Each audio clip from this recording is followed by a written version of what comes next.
বহুল প্রতীক্ষিত 2026 সালের ফিনালির সীমা শেষ পর্যন্ত বাতিল হয়ে গেছে। মূলত 2024 কোপা আমেরিকা চ্যাম্পিয়ন আর্জেন্টিনা ও 2024 সালে ইউরো চ্যাম্পিয়ন স্পেনের মধ্যকার এই ম্যাচটি 27 মার্চ কাতারে হওয়ার কথা ছিল।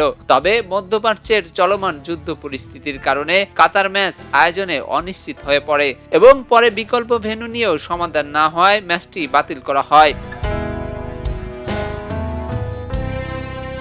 এদিকে সামাজিক যোগাযোগ মাধ্যমে গুঞ্জন ওঠে ম্যাচটি বাতিলের পেছনে নাকি আর্জেন্টিনা অধিনায়ক লিওনেল মেসির ভূমিকা রয়েছে।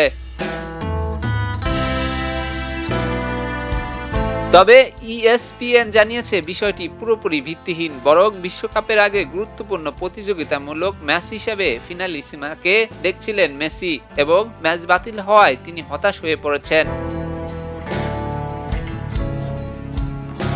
উয়েফা জানিয়েছে রাজনৈতিক পরিস্থিতির কারণে কাতার ম্যাচ আয়োজন সম্ভব হয়নি এবং বিকল্প ভেন্যু আর্জেন্টিনা ফুটবল অ্যাসোসিয়েশনের কাছে গ্রহণযোগ্য ছিল না। অন্যদিকে কনমেবল দাবি করেছে তারা 31 মার্চ নতুন তারিখ প্রস্তাব করলেও উয়েফা তা গ্রহণ করেনি। ফলে দুই পক্ষের সমঝোতা না হয় শেষ পর্যন্ত বাতিল হয়ে যায় স্পেন আর্জেন্টিনার বহুল আলোচিত এই ফাইনাল।